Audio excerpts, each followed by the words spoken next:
in the West and in the U.S., we're living under this emergent tyranny, which doesn't really have a name, but which denies all transcendence and denies the faith, and is causing people to lose their jobs if they speak out. Well, what are the practical everyday things that we can do to build that resilience up inside us and give us the strength to be willing to be hated by other people for the sake of the truth? Because that's what it's going to take.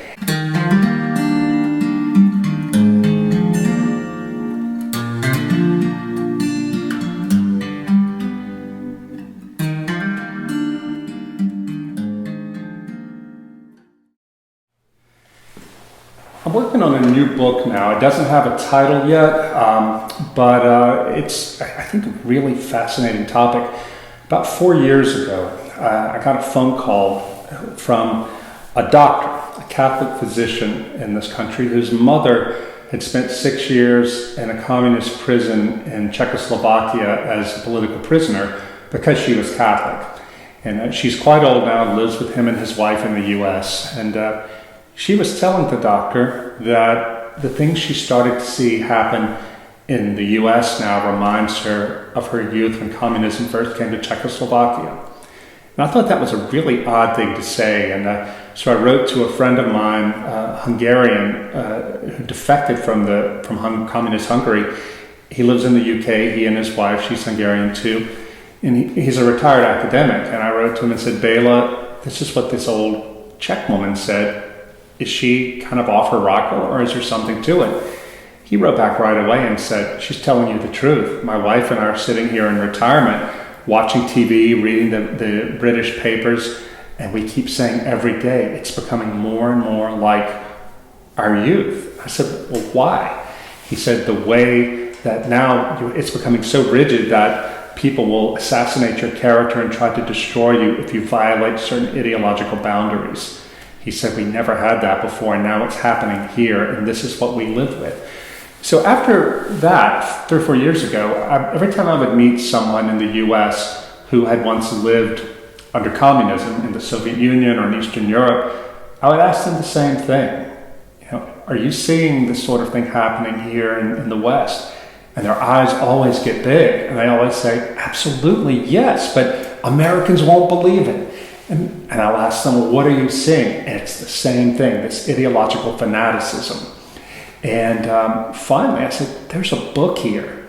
These people who had to live with it as young adults and who are now living in this country, what do they have to tell us about how to recognize this tyranny, this emerging tyranny, and how to resist it? About a year ago, I was in Prague for the Czech edition, to promote the Czech edition of the Benedict option. And in the Benedict option, I had written about this Christian family, Catholic family of dissidents under communism. Václav Benda was the father. He was the only religious believer in Václav Havel's circle of dissidents. Dr. Benda went to jail for 5 years for his dissident activities. And I wrote about his thoughts and his ideas in the Benedict option, how we might apply them to our situation in the U.S. So I went to go see his family when I was in Prague. His widow's still there. He died in '99, so he didn't live to see the end of communism. But his widow, Camilla, still lives in their apartment in Prague, and I met her and 5 of their 6 adult children and some of their grandchildren. And I asked them, how did you make it as believers through communism? Because I knew about their father's work, but I asked them about everyday life. One of the sons, Martin Benda, said, well, one thing our dad did was every day when we kids would come home from school, he would sit down and just talk to us about what we had learned. Not only what we had learned at school, but what we had learned, like what we had heard on the street, what we had seen in the paper. And he would just take us through that and teach us how to determine truth from falsehood. And in that way, just by very patiently doing that, he taught us how to be critical about the world and how not to believe everything we see. I asked Camilla what she had done, and the mom, and she said, I read to my kids every day for 2 or 3 hours. I said, every day? She's a college professor too. And when her husband was in prison, she was raising 6 kids on her own. she still read to them. And I'm sitting in this apartment in Prague, and it's the classic Eastern European intellectual's apartment. The ceilings are maybe 12, 14 feet tall, books everywhere, and a giant plaster crucifix hanging on the wall. This is an intellectual's apartment. And she said, yeah, I read to them. Literature, good stuff, because they were getting just propagandistic junk in school. She said, Tolkien was very important to my family. I said, why Tolkien?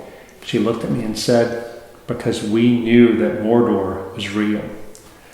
I was so moved by that. And to find out at the end of the evening, as they're seeing me off, that every one of those grandchildren keeps the Catholic faith. This in a country that is the most atheistic country in Europe today.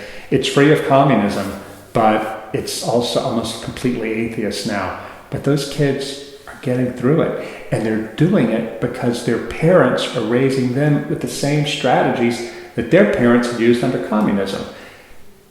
This is going to be my next book. I'm going to go interview the Bendas and other dissidents in this country, and also back in Russia, and with the Solzhenitsyn family and others, and talk to them about ways that we in the West and in the US were living under this emerging tyranny, which doesn't really have a name, but which denies all transcendence and denies the faith, and is causing people to lose their jobs if they speak out.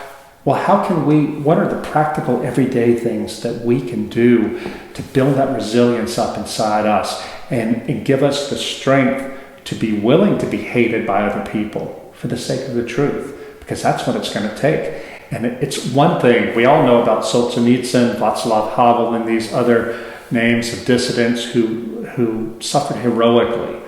But what we don't know in this country are the wives of the dissidents. The wife and the children of Václav Benda. When Benda was in prison, how did they live? Because none of them broke. They all endured it. I think they have an incredible story to tell us, and that's a story that I want to bring to my readers.